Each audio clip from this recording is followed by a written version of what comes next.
चल रहा। जब शुभ पुण्य कर्म संचय अवसर हम लोगों को मिला हुआ, जो भी वचनवाणियां आपको सुनाई जाए, आप लोग चेत करके प्रेम और प्यार के साथ बैठ करके एक एक वचन को ध्यान से सुनिएगा और इस पर अमल करिएगा। संतों महात्माओं के सत्संग में कभी किसी जात और बिरादरी, किसी कौम या मजहब या किसी भी व्यक्ति विशेष की कभी कोई निंदा, चुगली, आलोचना या किसी की बुराई नहीं की जाती। यह तो बड़ी गलत बात है कि अगर हमारी अकल के मुताबिक कोई उस मालिक की भक्ति नहीं करता तो हम डंडे और तलवारें दिखाना शुरू कर देते, उसे डराना और धमकाना शुरू कर देते। हमें तो उसे प्रेम से समझाना चाहिए कि भाई इस रास्ते पर चल करके हमारा ये फायदा हुआ। अगर तुम्हारी अकल में आता है तो तुम भी इस रास्ते पर चलकर अपना फायदा उठा सकते। सत्संग कैसे जानिए, जेते कै नाम वखान, सत्संग वह जगह है जहां केवल शब्द या नाम का प्रचार किया जाता, मालिक से मिलने का प्रेम और प्यार पैदा किया जाता। इसीलिए प्रेमी भाई बहनों, संतों महात्माओं के सत्संग में कभी किसी जात और बिरादरी, किसी कौम या मजहब या किसी भी व्यक्ति विशेष की कभी कोई निंदा, चुगली, किसी की बुराई नहीं की जाती। अरे नारियों, जब हम लोग इस संसार में पैदा हुए तो न कोई जात और बिरादरी लेकर के आया, न कोई कौम या मजहब लेकर के आया, न कोई अपना नाम लेकर के आया। सिर्फ नंगे होते हुए हम लोग इस संसार में पैदा हो गए। बाद में जो औजार उस परम पिता परमात्मा ने बख्शे, मन, बुद्धि और चित्त,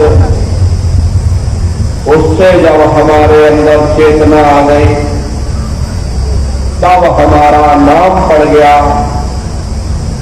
कर्म के अनुसार हमारी जाति बन गई। धीरे धीरे हमारा फैलाव दुनिया में होता चला गया। हमने बाल बच्चे बना लिए, हमने रिश्ते नातेदार बना लिए, हमने कुटुंब परिवार वाले बना लिए, हमने जमीन जायदाद हासिल कर ली और इसको अपना समझ करके हम आप यहीं पर बैठ गए। फिर जब जाने का वक्त आया, फिर आपको यहां से नंगा करके भेज दिया गया। न आपके साथ आपका नाम गया, न आपके साथ जात और बिरादरी गई, न आपके साथ जमीन और जायदाद गई। हर जिस छाया को प्राप्त करने के लिए आपने अपना पूरा जीवन गुजार दिया, तो न माया हाथ में आई, न छाया हाथ में आई, खाली हाथ आए थे और खाली ही हाथ आपको यहां से वापस भेज दिया गया। कहने का मतलब यह है कि उस परम पिता परमात्मा ने अति दया और कृपा करके आपको यह मानव तन दे दिया, ये मनुष्य शरीर दे दिया और आपको स्वतंत्र कर दिया गया कि भाई मैंने तुमको यह मनुष्य शरीर दिया है तुम्हारी जीवात्मा के रहने के लिए। मैं तुम्हारी जीवात्मा को इस मनुष्य शरीर में बंद करता हूं। तुम मेरे मकान के द्वारा उस मालिक की भक्ति करके अपनी जीवात्मा का कल्याण करा लेना। मैंने कुछ समय के लिए ये किराए का मकान तुमको दिया है। जब समय पूरा होगा मेरे सिपाही आएंगे, उस समय पर तुमको यह किराए का मकान खाली करना पड़ेगा। उस समय न जमीन जायदाद काम आएगी, न रुपया पैसा काम आएगा, न जात और बिरादरी काम आएगी। अरे मन को, बुद्धि को, चित्त को और जीवात्मा को निकाल करके इस शरीर से बाहर कर दिया जाएगा। ये शरीर आपका यही जमीन पर गिर पड़ेगा, क्योंकि जीवात्मा के निकल जाने के बाद में ये शरीर सिर्फ एक माटी का पुतला है, उससे ज्यादा कुछ भी नहीं। आप इस मिट्टी के पुतले को ले जाकर शमशान भूमि पर जला करके राख कर दोगे। अरे आपकी कौम, आपका मजहब, आपकी ये जात और बिरादरी उसी शमशान भूमि पर जल करके राख हो जाएगी। जिस जात और बिरादरी के लिए आप रात दिन लड़ते झगड़ते हो, जिस धन दौलत को पाने के लिए आपने न जाने कितने बुरे छोटे कर्म किए, तो मौत के समय में न ये जात बिरादरी काम आई, न ये धन दौलत काम आया, सब कुछ आपका यही छूट गया। और इस जीवात्मा को ले जाकर के ऊपर धर्मराज की कचहरी में पेश कर दिया गया। पलक झपकते ही तुम्हारे अच्छे बुरे कर्मों का हिसाब किताब हो जाएगा। धर्मराज तुमको सजा सुना देंगे, ले जाओ उनको फलाने नर्क में डाल दो, क्योंकि मैंने इनको मौका दिया था जब ये मां के घर में उल्टे लटके हुए थे। उस समय परमात्मा से अरदास करते थे कि हे परमात्मा, एक बार मुझे मौका दे दो, हम भजन करेंगे, भक्ति करेंगे, हम अपनी जीवात्मा का कल्याण करेंगे। परमात्मा ने जब तुमको मौका दे दिया तो तुम इस मनुष्य शरीर में आकर के बस माया की छाया में फंस करके इस मिथ्या जगत को अपना मान करके आप इसी में गोता खा रहे हैं। इसीलिए धर्मराज ने सजा सुना दी, ले जाओ इनको फलाने नर्क में डाल दो, क्योंकि मैंने इनको मौका दिया था, मनुष्य शरीर दिया था कि अब की बार गीता रामायण को पढ़ करके और धर्म पुस्तकों को पढ़ करके किसी संत महात्मा की खोज करके उनके बताए हुए रास्तों पर चल करके उस मालिक की भक्ति करके अपनी जीवात्मा का कल्याण करा लेना। इस उद्देश्य के लिए आपको यह मानव तन दिया गया, लेकिन आपने अपना उद्देश्य पूरा नहीं किया।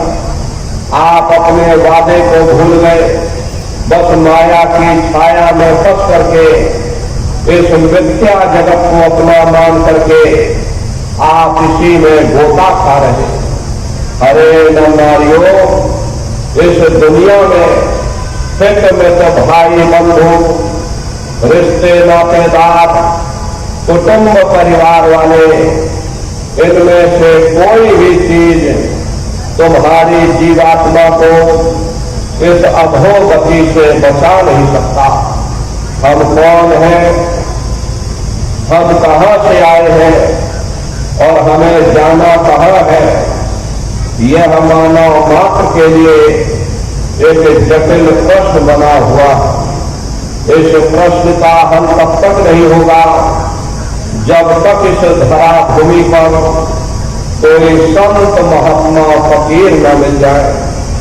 इसीलिए वह मालिक अपनी दया और कृपा करके संतों महात्माओं को इस धरा भूमि पर भेजते हैं और संत महात्मा फकीर यहाँ पर आकर के जीवों को समझाने की कोशिश करते कि भाई वो परमात्मा है, वो आपको मिलेगा, जीते जी मिलेगा, इसी मनुष्य शरीर में मिलेगा। इसी मनुष्य शरीर के अंदर जाकर के परमात्मा से मिलने का वह एकमात्र दरवाजा है और उस दरवाजे का भेद केवल संतों महात्माओं को ही प्राप्त है। ये दुनिया के लोग, दुनिया की आवाम जनमानस भौतिकता के ज्ञान को पढ़ करके अहंकार में डूबे रहते कि हमसे बड़ा कोई ज्ञानी नहीं। लेकिन उन बेचारों को नहीं मालूम कि जहां दुनिया का ज्ञान समाप्त होता है उसी के सिर की चोटी से ये आध्यात्म आत्मा और परमात्मा का ये गूढ़ ज्ञान रहस्य विज्ञान प्रारंभ होता। उस विज्ञान को पाने के लिए सबसे पहले यह जरूरी है कि पहले आप मानवतावादी बने, मानव धर्म और मानव कर्म को अपनाएं। अरे मानव धर्म क्या है कि इंसान इंसान के काम आवे, एक दूसरे की निस्वार्थ भाव से सेवा करे, सत्य दया हिंसा परोपकार आदि गुणों को अपने जीवन में उतार करके और किसी संत महात्मा की खोज करके उनके बताए हुए रास्तों पर चल करके उस मालिक की भक्ति करके अपनी जीवात्मा का कल्याण करा ले, यही इंसान का सबसे बड़ा मानव धर्म है। लेकिन आज इस कलिकाल में ये दुनिया की आवाम जनमानस शराब और कबाबों में, मांस और मदिरा में सुख ढूंढने की कोशिश कर रही है। ये चरित्र पतन जैसे कार्यों को अपना करके ये आवाम जनमानस कैसे सुखी हो सकती है। पहले अपने चरित्र जैसे धन को इकट्ठा करो, क्योंकि चरित्र ही सब कुछ है, चरित्र ही मानव धर्म की पूंजी है।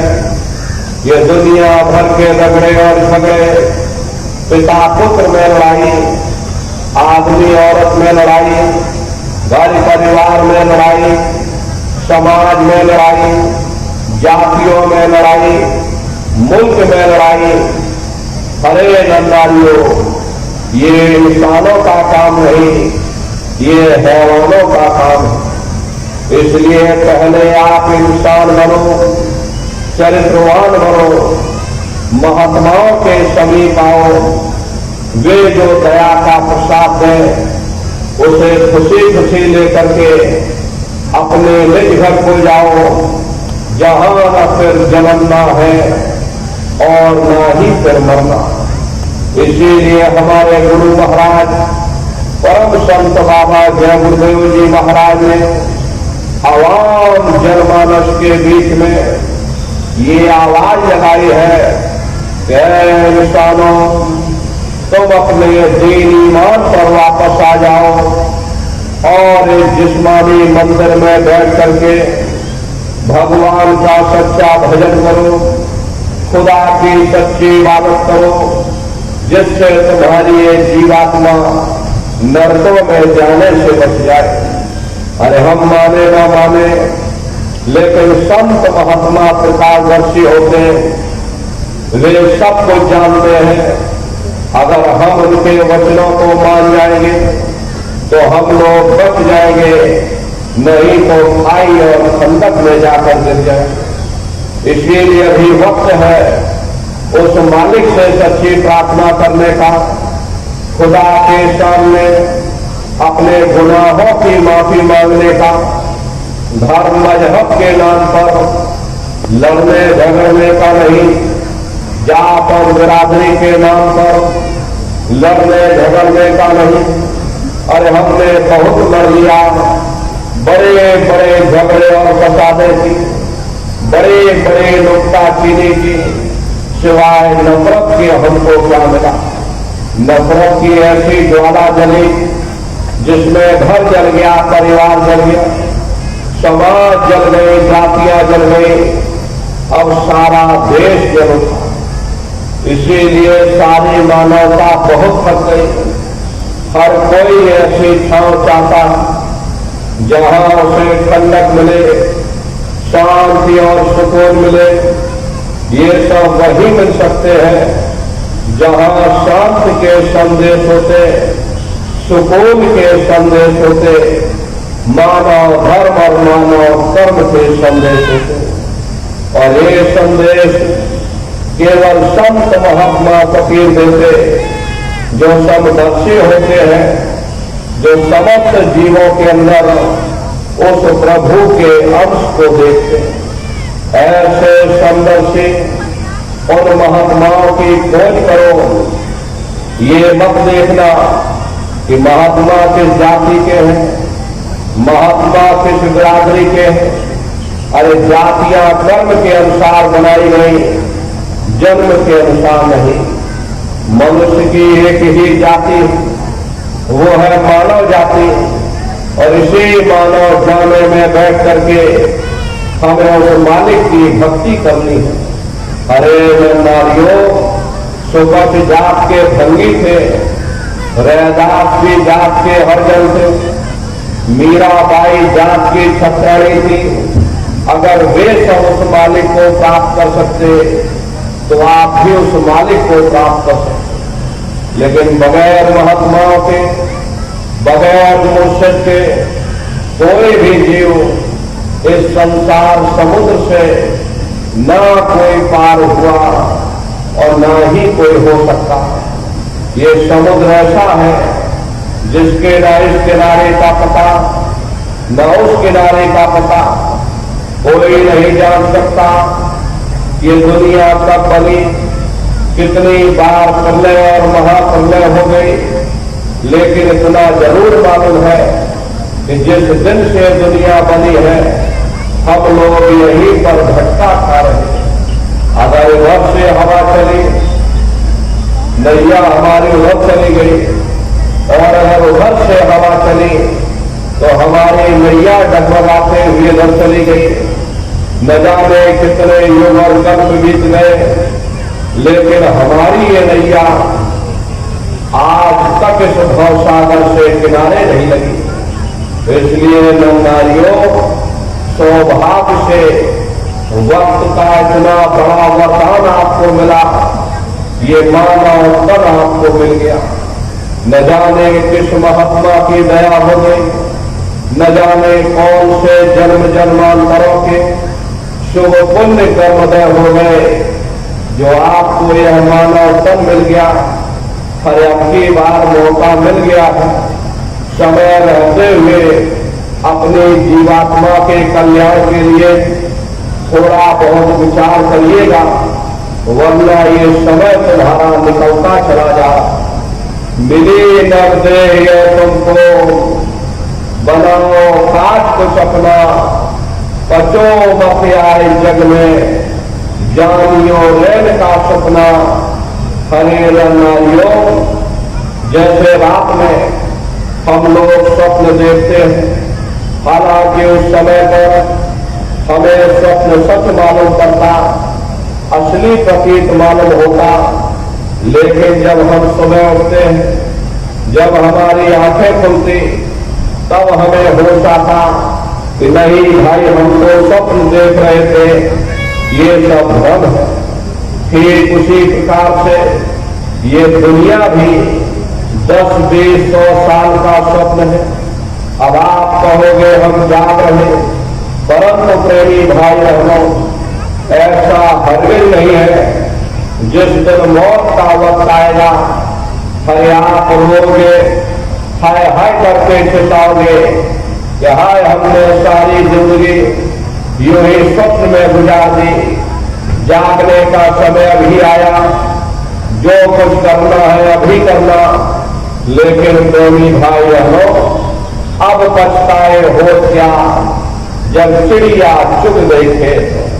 प्रेमी भाई बहनों, जैसे मरीज को मिश्री कड़वी लगती है, हालांकि मिश्री कड़वी नहीं होती, बल्कि मरीज के मुंह का जायका कड़वा होता।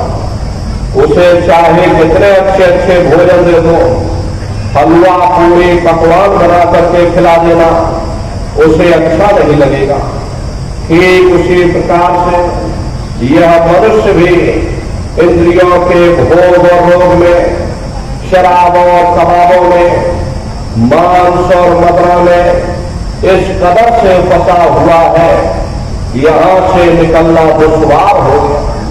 अरे निकलना तो दूर की बात रही, उस मालिक की ओर ध्यान ही नहीं जाता, शब्द या नाम की तरफ किसी का ख्याल तक नहीं जाता।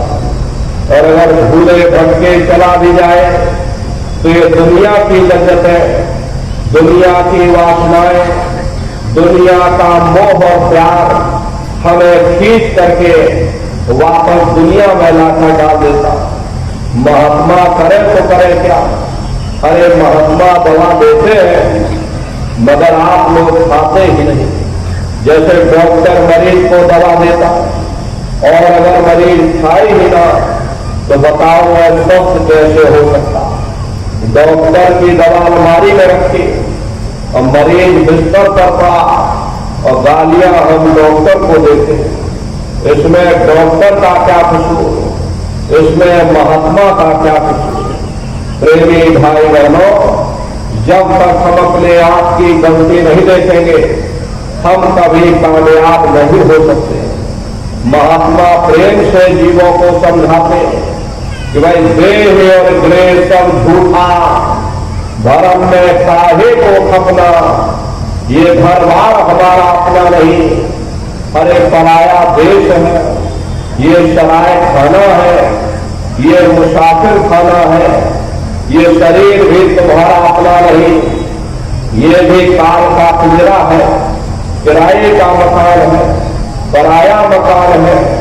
किसी को 40-50 साल के लिए मिला, किसी को 80-90-100 साल के लिए मिला।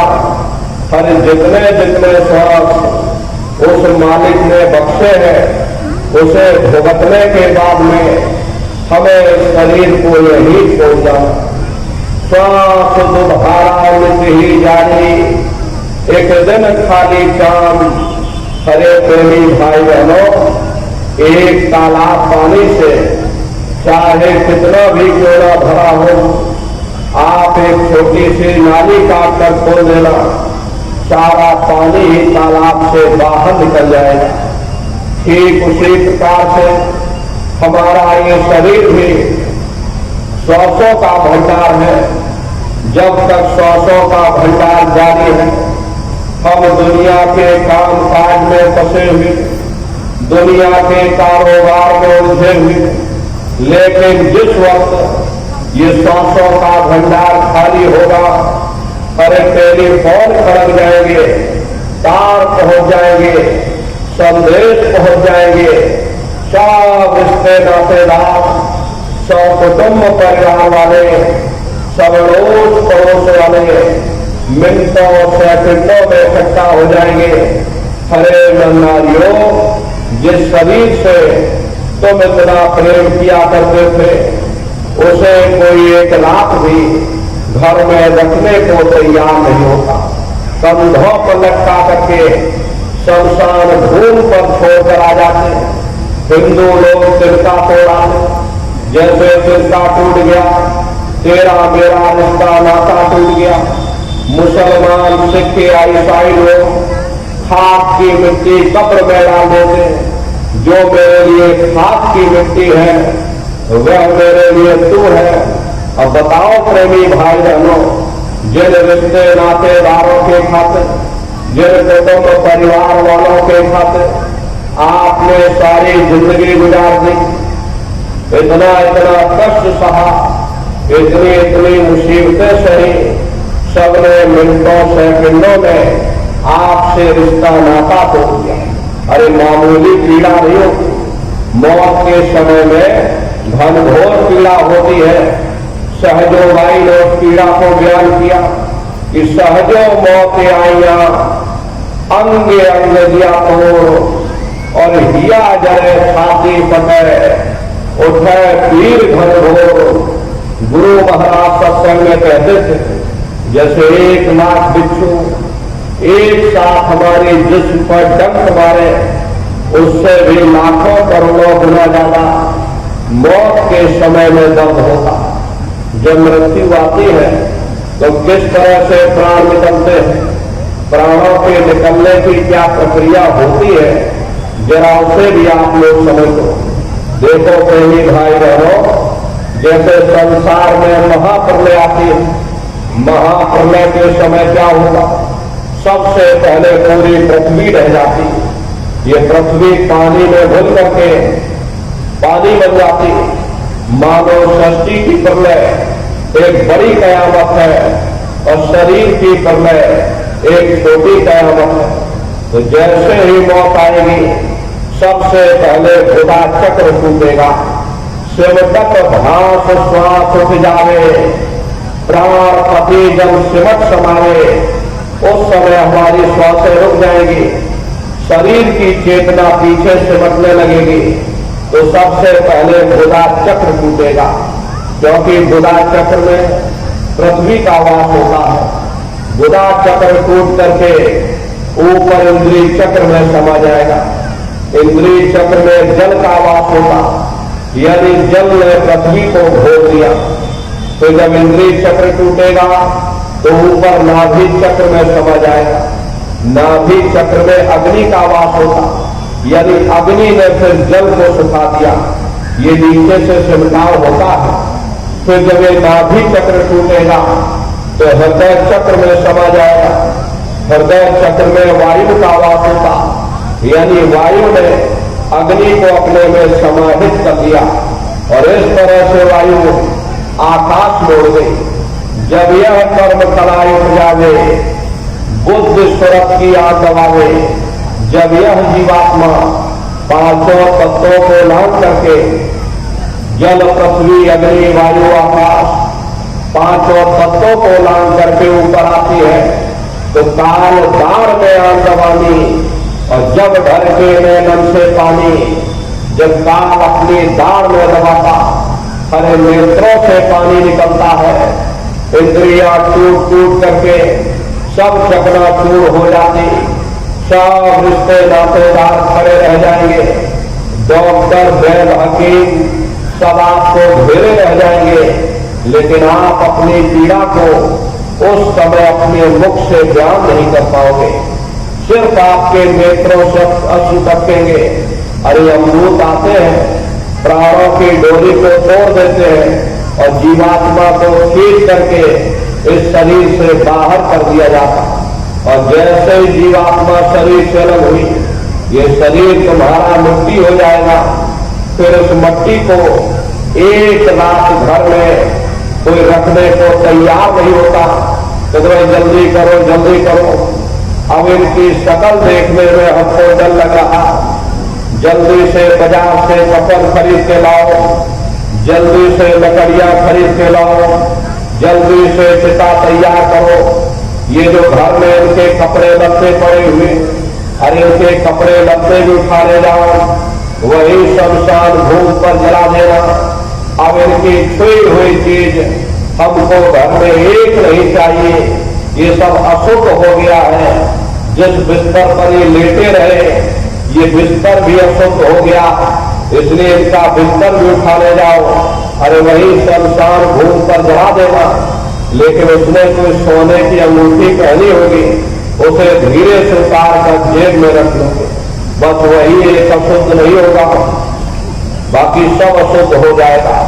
अरे महात्मा कहते हैं भाई कुटुंब परिवार मतलब था, बिना धन पास नहीं जाए। ये रिश्ते नातेदार, ये कुटुंब परिवार वाले, ये सब स्वार्थ के संगी साथी।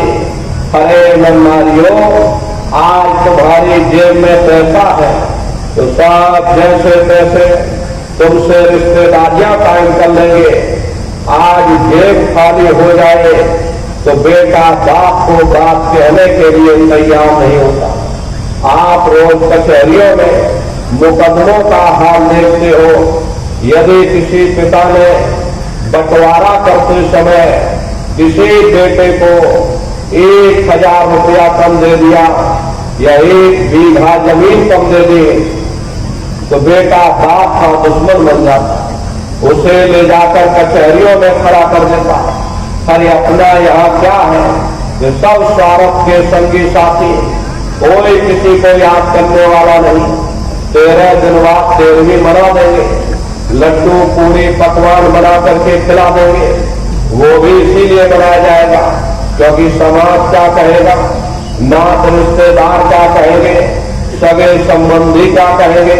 बड़ा कंजूस आदमी है, इसने जरा सा खर्चा नहीं किया, इसलिए अपने मान सम्मान को बचाए रखने के लिए आप थोड़ा खर्चा कर दोगे, फिर कोई किसी को याद करने वाला नहीं। अभी बूढ़े बुजुर्गों से पूछा जाए क्या आपको अपने माँ बाप की याद आती है, कहेंगे भाई नहीं आती। अरे क्यों नहीं आती? तुम्हारे माँ बाप से तुमको पाला पोसा बड़ा किया, खुद भूखे रहे होंगे, तुम्हारा पेट पाला होगा, तुमको तुम्हारे माँ बाप की याद क्यों नहीं आती? क्योंकि तुम्हारे सामने तुम्हारे लड़के बच्चे हो गए, तुम्हारे नाती पोता पंथी संती हो गए, इसलिए तुम अपने माँ बाप की यादों को भूल गए और नई यादों में बस गए। ऐसे ही प्रेमी भाई बहनों, एक दिन सब तुमको भूल जाएंगे, कोई किसी को याद करने वाला नहीं। अरे धर्मराज के दूत आते हैं, जीवात्मा को ठीक करके शरीर से बाहर कर देंगे, शरीर मिट्टी हो जाएगा, मट्टी को जला करके राख कर दिया जाएगा। ये कहानी तो वहां समाप्त हो गई, लेकिन उधर देखो क्या होता, तुम्हारी जीवात्मा को ले जा करके और धर्मराज की कचहरी में पेश कर दिया जाएगा। वहां पलक झपकते ही तुम्हारे अच्छे बुरे कर्मों का हिसाब किताब हो जाएगा।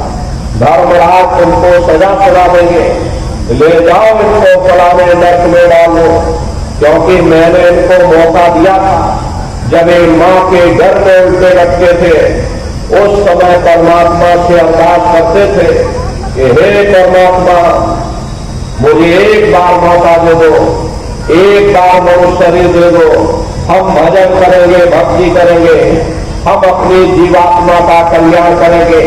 परमात्मा ने जब तुम्हारी पुकार सुन ली, तुमको मनुष्य शरीर दे दिया और कह करके भेजा था भाई ये मनुष्य शरीर, ये किराए का मकान मैं कुछ समय के लिए तुमको दे रहा हूं, इसे तुम अपना मत समझ लेना। अगर ये शरीर तुम्हारा अपना होता तो हमेशा तुम्हारे पास रहता। ये शरीर तुम्हारा अपना नहीं है, उसने कुछ समय के लिए ये किराए का मकान तुमको दिया और कह करके भेजा भाई किराए का मकान है, मैं तुमको कुछ समय के लिए दे रहा हूं, तुम अपनी जीवात्मा को मेरे किराए के मकान में बैठा करके मालिक की भक्ति करके अपने जीवात्मा का कल्याण करा लेना। मैंने कुछ समय के लिए ये किराए का मकान तुमको दिया है, जब समय पूरा होगा मैं अपने सिपाहियों को भेजूंगा, उस समय पर तुम मेरे किराए के मकान को खाली कर देना, मुझे वापस लौटा देना। लेकिन जैसा साफ सुथरा मैंने तुमको किराए का मकान दिया, वैसा ही साफ सुथरा तुम मुझको वापस करना। लेकिन इस किराए के मकान में बैठ करके इन्होंने अच्छे बुरे कर्म न डाले, कर्मों के भंडार इसमें भर दिए, मेरे किराए के मकान को इन्होंने गंदा कर दिया, इसलिए कर्मों की सजा इनको मिलेगी। ले जाओ उनको फलाने नर्क में डालो। महात्मा कभी झूठ नहीं बोलते। महात्माओं ने जब साधना किया, साधना करके जब ऊपर गए और ऊपर जा करके जब उन्होंने नरकों का हाल देखा तो हमारी आपकी जानकारी के लिए उन्होंने उन किताबों में लिख दिया, लोह के खम्भ तपक के माही, और जहां जीव को ले चिपकाई वहां लोहे के खंभे अग्नि से धधक धधक कर लाल हो रहे। ऐसे छोटे जीवों को उन खंभों में चिपकाया जाता। जीव हाय हाय करके तड़पता है, तड़प तड़प जीव जीवन बुखारी, और तपत खम्भ दुखी उपजे भारी। असहनीय वेदना होती है, असहनीय दुख दर्द होता, जीव रोता और चिल्लाता रहता। वहां कोई तुम्हारी पुकार सुनने वाला नहीं, कोई तुम्हारी दर्द भरी आवाज को सुनने वाला नहीं। अरे नन्नारियों, ये दुर्दशा क्यों हो गई? क्योंकि हम लोग मनमुखी हो गए, मन के कहे पर चलने लगे, मन के कहे पर चल करके अच्छे बुरे कर्म करने लगे। कर्मों पाए जकीरा अंबार के अंबार, हमने अपने सिर पर लाद लिए, आज उन्हीं कर्मों का भोग पा रहे। अरे महात्मा कहते हैं कि भाई नर के अनेक और है, कहा लग कहू बखान, दुख भोगते जीव जो जाने जो भोग समान, गद में एक नर्क नहीं, ऐसे वहां अनेकों अनेक नर्क बने, अलग अलग छोटे पाप कर्मों के वहां पर अलग अलग नर्क बने हुए। ये जीव अपने अपने कर्म के अनुसार अनंतों अनंत युगों तक, वर्षों की बात नहीं कर रहे, अनंतों अनंत युगों तक जीव नरकों की यातनाएं भोगता रहता। और नरकों की यातनाएं भोगने के बाद इसी जीवात्मा को सीधे मनुष्य शरीर नहीं दिया जाता, बल्कि इसे 4 खान और 84 लाख योनियों में डाला जाता। अब ये 4 खान 84 लाख योनियां ये कोई मामूली योनियां नहीं होती। 4 खान का मतलब होता है अंडज पिंडज उमज स्थावक, ये 4 खान होती। पहली श्रेणी पेड़ पौधों की होती जिनके अंदर पानी का तत्व मौजूद होता, तभी ये भी मनुष्य हुआ करते थे। लेकिन आज अपने कर्मों का भोग पा रहे एक जगह पर खड़े हुए। दूसरी श्रेणी कीड़े और मकोड़ों की आती है जिनके अंदर पृथ्वी और अग्नि का तत्व मौजूद होता। तीसरी श्रेणी पंछियों की आती, चौथी चौपाई जानवरों की आती। ये 4 खाने हैं, इनकी 84 लाख योनियां हैं। अब आप पेड़ पौधों को देखिए तो नीम का पेड़ अलग है, आम का पेड़ अलग है, पीपल का पेड़ अलग है। ऐसे अलग अलग प्रजातियों के कीड़े मकोड़े, अलग अलग प्रजातियों के पशु पंछी, कुल मिलाकर के 84 लाख योनियां हैं। हम दुनिया के जीव अपने अपने कर्म के अनुसार इन्हीं 84 लाख योनियों में भटका खा रहे। प्रेमी भाई बहनों, मामूली कष्ट नहीं होता। उन बेचारे जानवरों को देखो, क्या उनकी दुर्दशा होती है। बेचारे बैलों को देखो, गायों को देखो, क्या उनकी दुर्दशा होती है। ऐसे न जाने कितने जानवर, अरे हमको आपको गर्मी लगती है तो हम आप पंखा चला लेते हैं, ये कूलर चला लेते, सर्दी लगती मोटे कपड़े पहन लेते हैं, भूख लगती है भोजन कर लेते, और बीमार होते हैं तो अस्पतालों में दवाई कराते। लेकिन उन बेचारे जानवरों को देखिए, गर्मी क्या गर्मी और क्या सर्दी, एक एक निवाले के लिए दर बदर भटक रहे।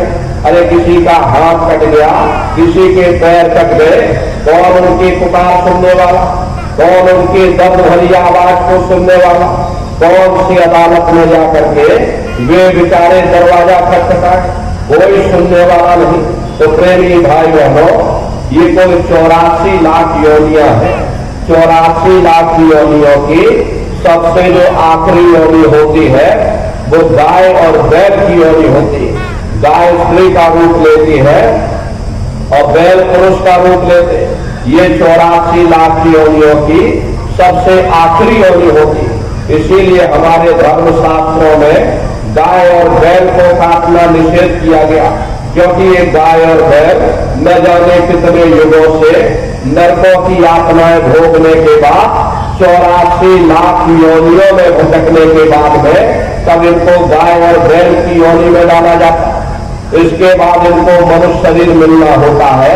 लेकिन यदि गाय और बैल को हम बीच में ही काट देंगे, यदि हम उनको मार देंगे, मान लो गाय की उम्र 40 साल की या बैल की उम्र 40 साल की है और हमने 20 साल की उम्र में गाय और बैल को काट दिया, तो बाकी बचे 20 साल ये प्रेत योनि में भटकेंगे और प्रेत योनि में वहां 20 साल काटने के बाद फिर जब इनको मनुष्य शरीर मिलेगा तो प्रेमी भाई बहनों, यही बच्चे चिड़चिड़े स्वभाव के पैदा होंगे। इसीलिए हमारे धर्म शास्त्रों में गाय और बैल को काटना निषेध किया गया, क्योंकि गाय और बैल की योनि ये 84 लाख योनियों की सबसे आखिरी योनि होती, यानी अंतिम पायदान होता। उसके बाद तब जाकर के हम लोगों को दोबारा ये मनुष्य शरीर प्राप्त होगा। इसीलिए कहा गया कि बड़े भाग्य मानुष कर पाया, बड़े ही सौभाग्य से हम लोगों को ये मानव तन मिला।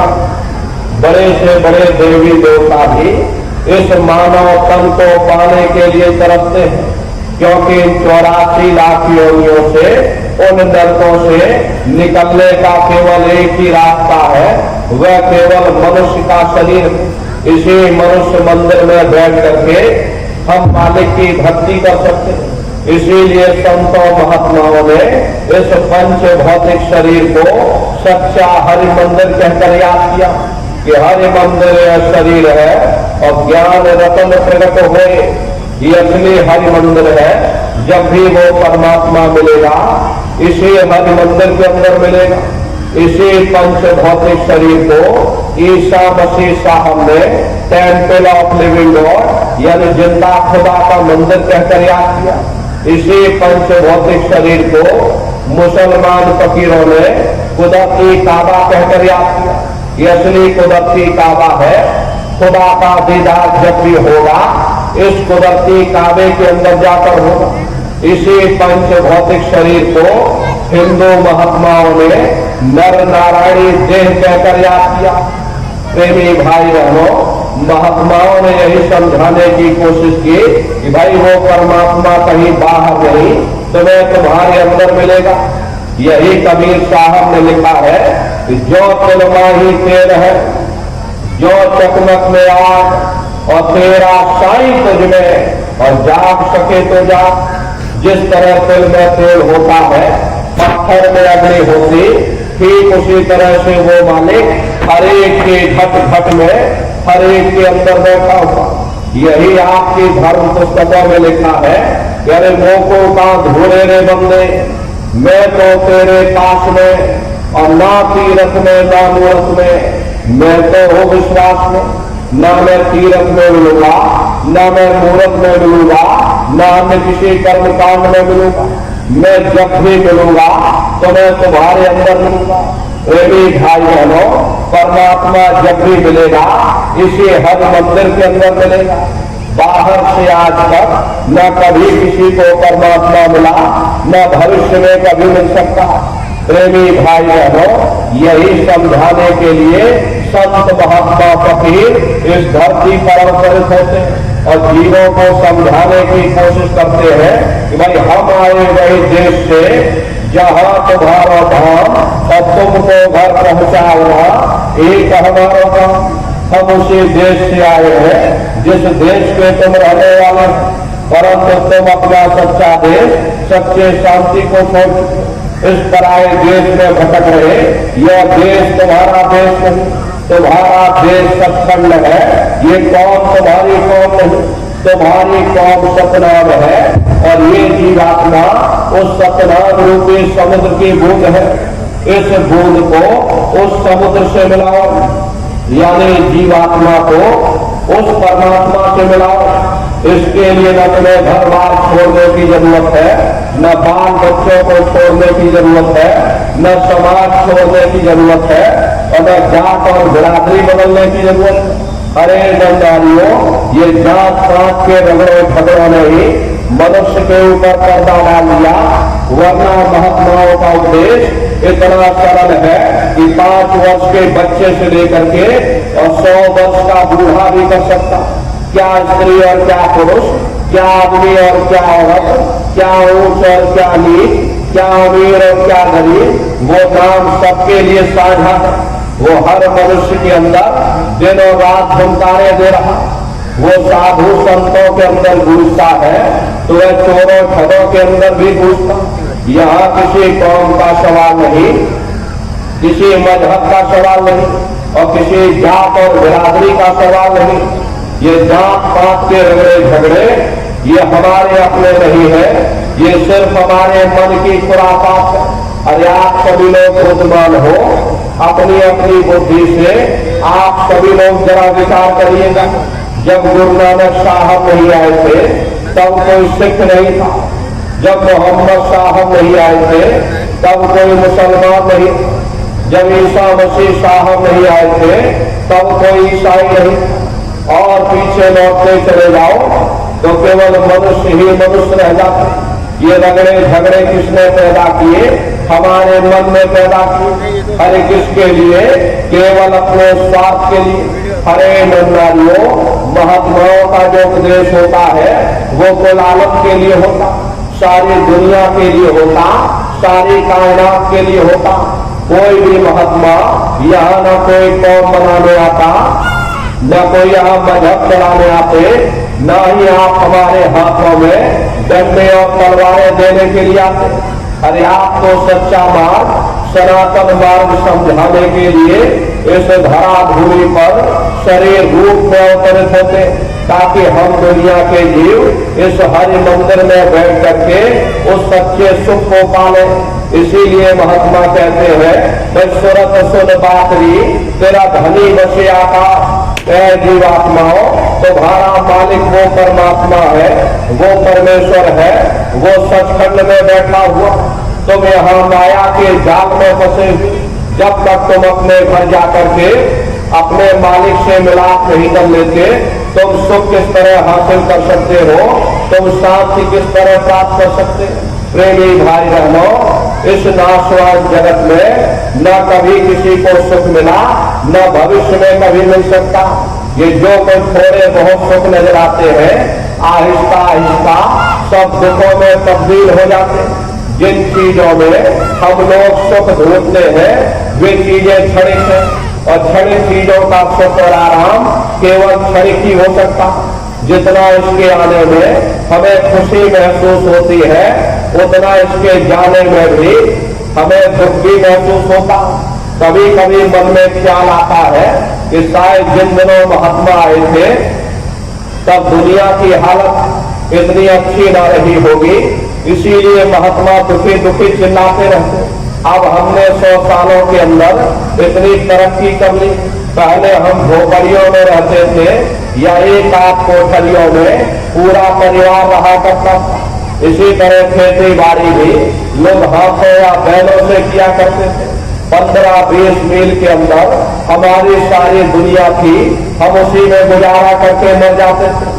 अब हमने 100 सालों के अंदर इतनी तरक्की कर ली, बड़ी बड़ी कोठियां बनवा ली, उनमें एयर कंडीशन भी लगवा लिया, और खेती बाड़ी के लिए क्या कहा जाए, बड़े बड़े ट्रैक्टर आ गए, तरह तरह की रासायनिक खादें आ गई, कीटनाशक दवाइयां आ गई, बीमारी दूर करने के लिए बड़े बड़े अस्पताल बन गए। प्रेमी भाई बहनों, फिर भी हम दुखी क्यों? जब हमने 100 सालों के अंदर इतनी तरक्की कर ली है, इतना विकास कर लिया, फिर भी आखिर दुखी क्यों? या तो हमारे सोचने में फर्क है या हमारे समझने में ही फर्क है। आप अपनी बुद्धि से जरा विचार करिएगा। जब हम झोपड़ियों में रहते थे, पूरा परिवार एक साथ रहा करता, आपस में एक दूसरे से प्रेम था। शाम को थके हारे घर वापस आते थे, प्रेम के साथ भोजन किया करते थे, गा बजा करके निश्चिंत होकर के सो जाते थे। मन में कोई चिंता तनाव की लकीरें नहीं थी। अब जब हमने इतनी तरक्की कर ली, बड़ी बड़ी कोठियां बनवा ली, उनमें एयर कंडीशन भी लगवा लिया, 9-9 इंच के गद्दे भी डलवा लिए, फिर भी हमको नींद नहीं आती। नींद की गोलियां खा खा करके सोना पड़ता। पहले गांव में कोई मामूली वैद्य हकीम हुआ करते थे, लेकिन इलाज सबका जरूर हो जाता था। अब जब विज्ञान ने इतनी तरक्की कर ली, 100 सालों के अंदर जब हमने इतना विकास कर लिया, बड़े बड़े अस्पताल बन गए, बड़े बड़े डॉक्टर आ गए, नई नई दवाइयां आ गई, तो बीमारी भी तो नई नई निकल आई। इसका मुख्य कारण है लोग अनाज की पैदावार को बढ़ाने के लिए तरह तरह के रासायनिक खाद और कीटनाशक दवाइयों का इस्तेमाल करने लगे, जिसका प्रभाव हमारे शरीर पर पड़ता। लोगों का खान पान दूषित हो गया, लोग मांस मछली अंडा शराब का सेवन करने लगे। अरे डॉक्टर जरूर है, पर मिलते किसको है, और मिल भी जाए तो अस्पतालों में चारपाइयां कहाँ मिलती। बीमार तो बेचारे बरामदों में पड़े रहे और हम कहते हमने तरक्की कर ली। बेशक हम इतना अनाज पैदा करते हैं, लेकिन कीमतें इतनी ज्यादा है कि आम आदमी की पहुंच से बाहर हो जाती। अरे गरीब आदमी खा नहीं पाता क्योंकि कीमतें आसमान छू रही है। अमीर आदमी खाता नहीं क्योंकि उसे शुगर हो रखी। फिर ऐसे अनाज से किसी का क्या फायदा हो सकता। पहले गांव में कोई मामूली झगड़ा हो जाता था, 4 भले लोग मिल बैठ कर सुलझा देते। अब आप मुकदमा करके देख लीजिए, क्या बाजार 20-25 साल से पहले आपको कोई फैसला मिल जाए? किसी से पूछकर देखो, किसी को भी फुर्सत नहीं। अरे डॉक्टर को फुर्सत नहीं, जज को फुर्सत नहीं, वकील को फुर्सत नहीं, कारखानेदार को फुर्सत नहीं, उद्योगपतियों को फुर्सत नहीं। सबके चेहरे पर चिंता और तनाव की लकीरें हैं। फिर ऐसी तरक्की से किसी का क्या फायदा हो सकता? प्रेमी भाई बहनों, ये तरक्की का कसूर नहीं है, ये हमारा अपना कसूर है। हम उन चीजों के कैदी बन गए। ये चीजें हमारे लिए बनी थी, ना कि हम उनके लिए बने थे। हम मशीनों के पुर्जे बन गए, मशीनों के मालिक न बन सके। सबको मालिक बनना चाहिए था, सबको रोटी मिलनी चाहिए थी, सबको कपड़ा मिलना चाहिए था, सबको मकान मिलना चाहिए था, सबका मन निश्चिंत होना चाहिए था। किसी के मन में कोई चिंता और तनाव की लकीरें नहीं होनी चाहिए थी। प्रेम और सद्भाव की भावना, समाज के अंदर भाईचारे की भावना रहनी चाहिए थी। अब हिंदू मुसलमान सिख और ईसाई आपस में प्रेम और प्यार के साथ भाईचारे के साथ रहते, माँ बाप का घर में सम्मान होता, और यही तो जीवन में हर इंसान मांगता। अरे प्रेमी भाई बहनों, अगर जीवन में कीमतें और कदरें न रही, फिर ऐसी तरक्की से किसी का क्या फायदा हो सकता? इसीलिए महात्माओं ने जब कहा था तब भी ठीक था, अब कहा तो अब भी ठीक है। दुनिया में न तब किसी को सुख मिला, न किसी को सुख मिल सकता। यही गुरु नानक साहब ने लिखा, नानक दुखिया सब संसार। दुनिया का हर एक जीव अपनी अपनी जगह दुख और मुसीबतों से भरा हुआ। यही सहजोबाई ने लिखा है कि धनवंते सब है दुखी और निर्धन है धन रूप, और साध सुखी सहजो करे पायो भेदनु। जिसके पास धन दौलत, जो राजा महाराजा, जो सेठ साहूकार, वे सब के सब दुखी हैं। उनको किस चीज का दुख है? अरे बड़े बड़े ज्योतिष है लोग, और दिन को व्यापी चिंता हो। ये जो चिंता रोग है, उन्हें अंदर से खाए जा रही, सो इस चिंता के कारण वे बेचारे दुखी बने रहते। और जिनको रोटी कपड़े मकान की फिक्र लगी हुई, उन बेचारे गरीबों को दुखी होना ही होगा। इसीलिए महात्मा कहते हैं, भाई आप इस नाशवान जगत में नाशवान क्षणिक पदार्थों से कभी सुख हासिल नहीं कर सकते, कभी शांति प्राप्त नहीं कर सकते। प्रेमी भाई बहनों, एक बार हमारे गुरु महाराज कलकत्ता में एक बहुत विशाल पार्क बना हुआ, विक्टोरिया पार्क के नाम से, गुरु महाराज उसी पार्क में बैठे हुए थे।